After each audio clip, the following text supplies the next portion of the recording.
What's up everyone, happy new year. Since I was too lazy to work on a full-on review for World's End, I thought I'd do the next best thing by ranking all of AEW's pay-per-views from last year. 2023 saw AEW increase their pay-per-view output from 5 to 8. Remember the days when we only got 4 pay-per-views a year?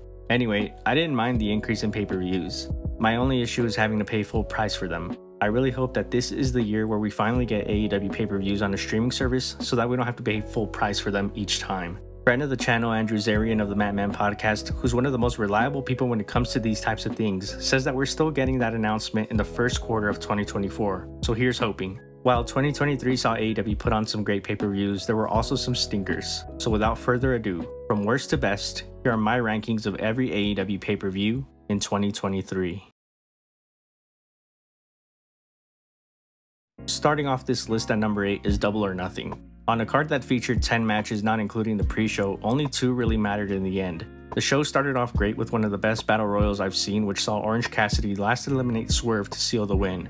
But then it was all downhill from there. A dead Vegas crowd, despite over 10,000 fans being in the building, made this a rare AEW pay-per-view where the crowd wasn't rabid. The final 2 matches, which were the 4 Pillars 4-Way and Anarchy in the Arena, were able to revive the crowd, but it wasn't enough to save this show from being the worst of last year.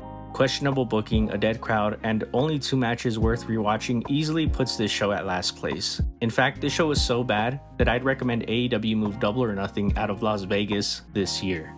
At number 7, I have the show that just took place last week, World's End. I'll be honest, the only show on this list that I actually consider straight up bad is Double or Nothing. This one was just mid more than anything. I know some people are going to disagree, but at least this show had a crowd that cared. Also, there were more than 2 good matches on this show. The opening 8-man tag plus the last 3 matches all made the show worth the price of admission. I do admit that this was by far the weakest AEW pay-per-view card on paper in quite a while, which made me go into it with low expectations. Perhaps that's why I'm not being harsh enough on this show. The highs of World's End were high enough to prevent this from being dead last, but the middle part of the show was undeniably stacked with filler.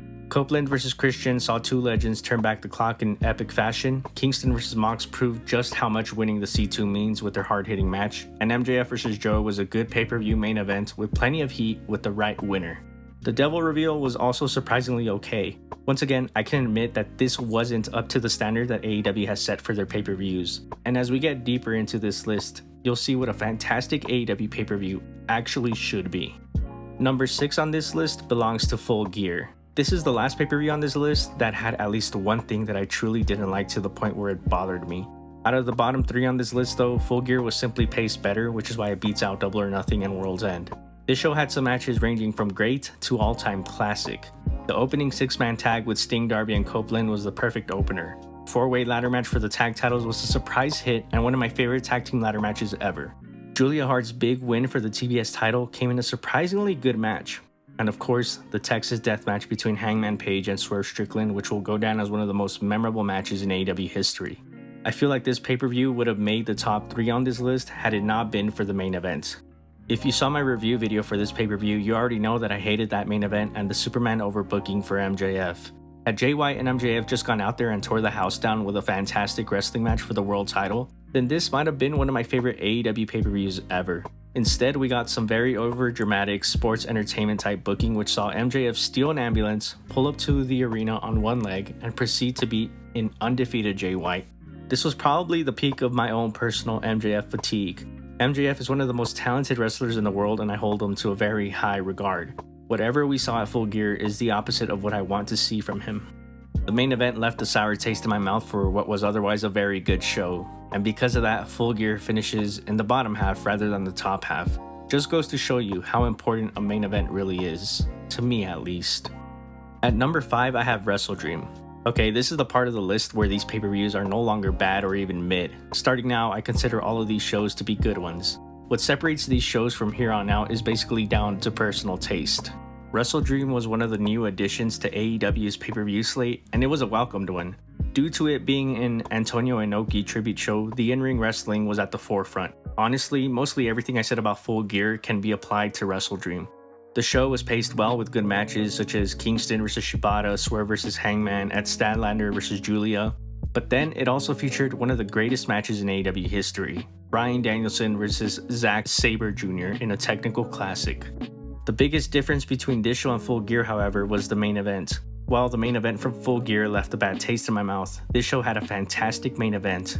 Darby Allin took on Christian Cage in a 2 out of 3 falls match for the TNT title. This match might go down as one of the most underrated pay-per-view main events in AEW history when it's all said and done. But of course, the post-match also ended the pay-per-view in memorable fashion with the debut of Adam Copeland. Honestly, the fact that this pay-per-view is at number 5 should tell you the quality of the pay-per-views ahead of this one. This is what an AEW pay-per-view should be. Great in-ring wrestling with some memorable moments sprinkled in that leave people talking even after the show.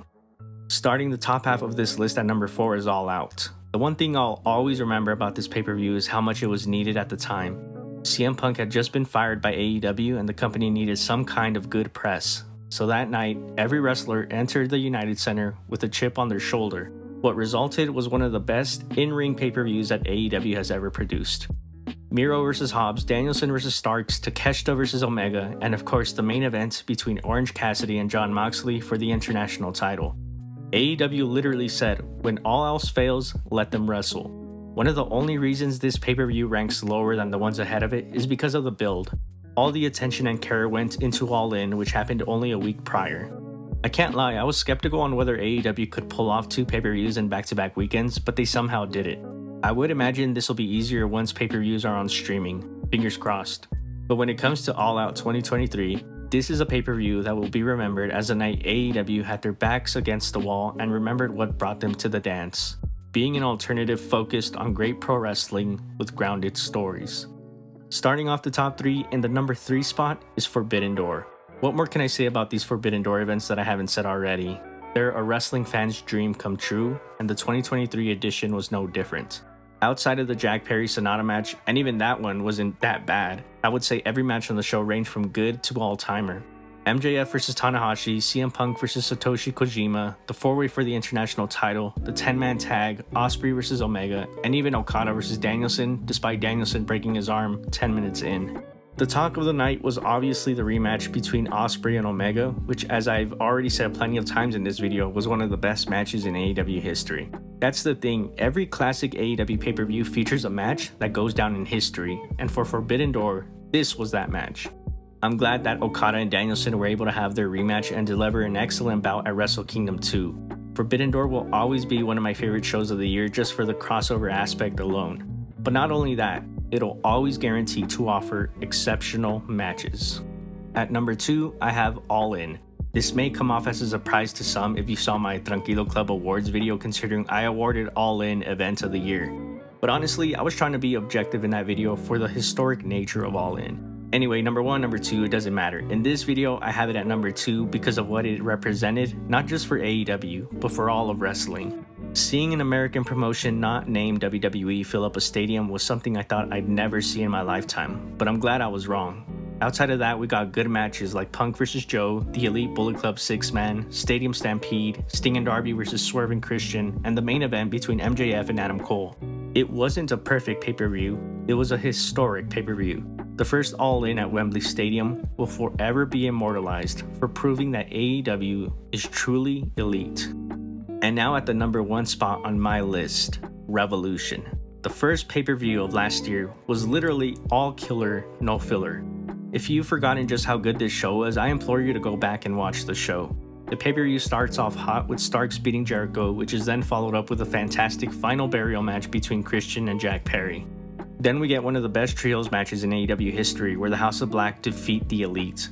Jamie Hayter defending her world title against Saraya and Ruby Soho was a match that few gave a chance to and ended up being pretty good. The 2 matches before the main event, which were Joe vs Wardlow and the Guns defending their tag titles in a 4-way, were perhaps the quote-unquote low point of the show, but even those matches weren't bad. And then of course the main event between MJF and Danielson in a 60-minute Iron Man match for the world title, my personal match of the year for last year. This is a pay-per-view that has insane rewatchability and my personal favorite pay-per-view of 2023. What can I say? I enjoyed great pro wrestling and this show was littered with it.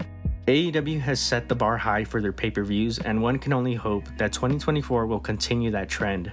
So what's your ranking? Let me know in the comments. Until then, I plan on continuing to cover AEW this year thanks to your guys' endless support. Let's hope that 2024 is a great year for AEW and all of pro wrestling.